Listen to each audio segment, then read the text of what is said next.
AllBall TV. They scared, but I'm not. They don't like comentario. Y suscribe. I would never take a Allen Iverson over a Ray Allen.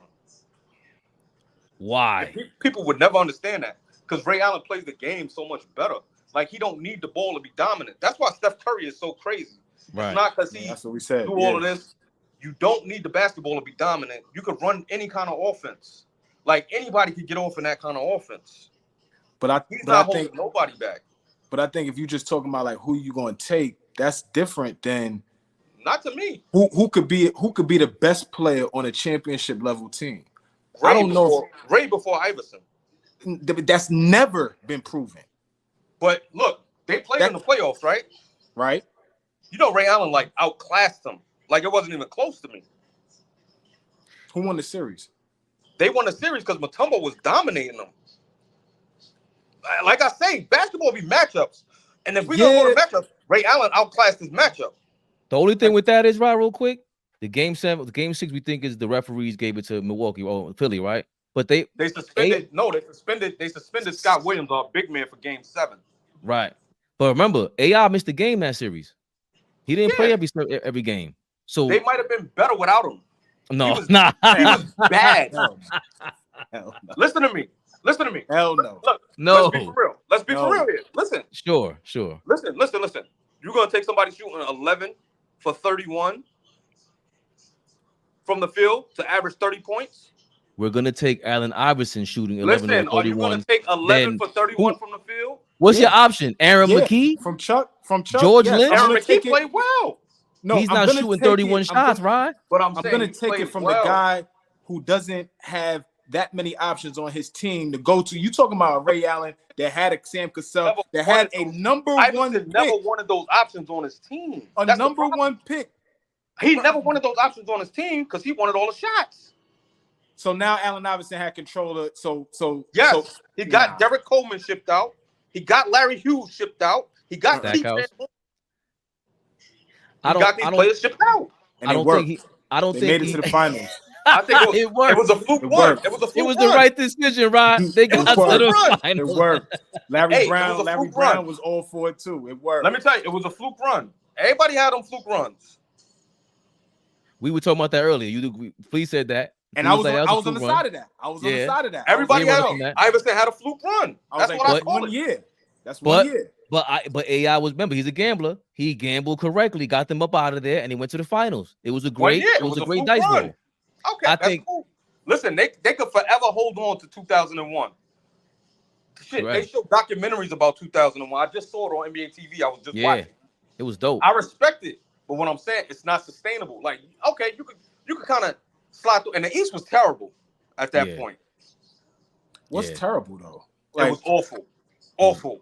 We just talked about it. One superstar on every team, and then they just surrounded them with just less than average role players. Yeah, but I'm just thinking, but everybody had less than average. Everybody like in 2001, every team and Antonio Davis and they were all stars. Morris Peterson. Come on, who was an all-star?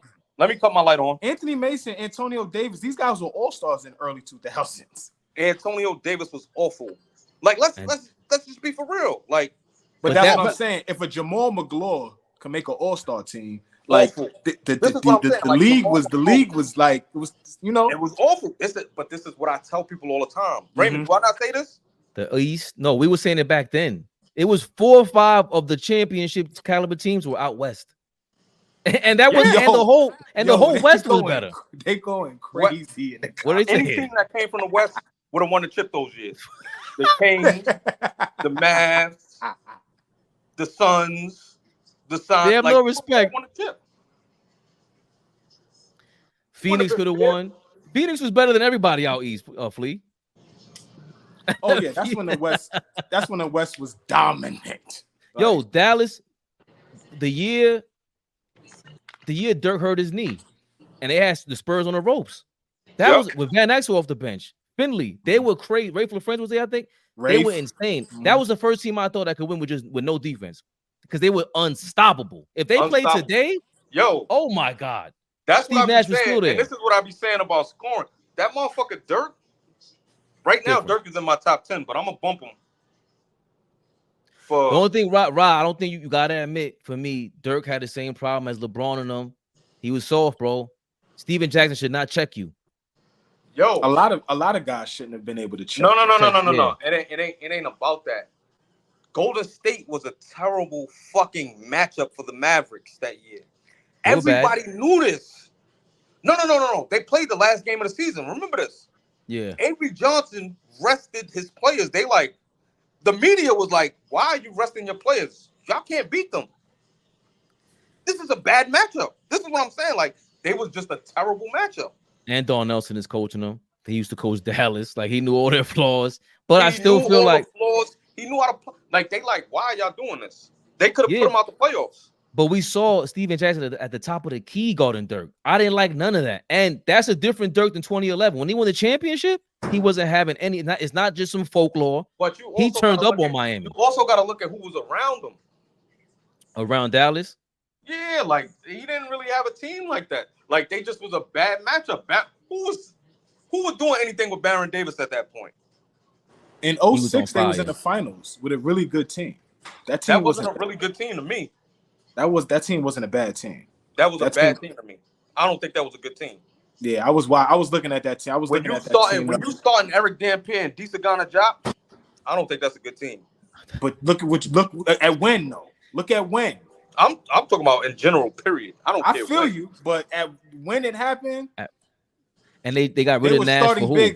They were starting bigs in the NBA at that Howard time. Howard was the point guard, right? Listen, I don't think they were starting bigs. I don't think they were starting caliber bigs. I thought they was terrible. They was below average. Who was the point guard? Was one of the worst players I ever seen in my life. The point guard was Howard, right? No, Devin Harris. He was He was tough. Devin Harris wasn't a good player. He was a flash in the pan. Harris was a good player, right? Yeah, he was a flash in the pan. Player. It was like Fabian just said, flash in the pan. He got lucky. He was terrible. When you run up into good teams, that shit gets exposed. That should all be matchups. But Golden State was on fire. There, none of that shit would have went. They wouldn't be a playoff team without Dirk. Damn. They wouldn't be a playoff team, bro. We agree with that, Flea? I mean, I would agree with that. Like, yeah, that's and then people be like, "Oh, the Heat did this. They made that shit wasn't no miraculous comeback. The Heat brought that chip. That shit was like the Yankees. They stacked that deck. That's a super team. That team was horrible, Rod. When? What year? Against the rest of the league? Look at the competition around the league. In 06? Yes. No. Look at it. In 06? Cybertron was old. Gary Payton was old. Cybertron was still better than most of them niggas on that team. Gary Payton was old, still better than most of them. I'm still taking that. AllBall TV. They scared, but I'm not. They don't like comentario. Y suscribe.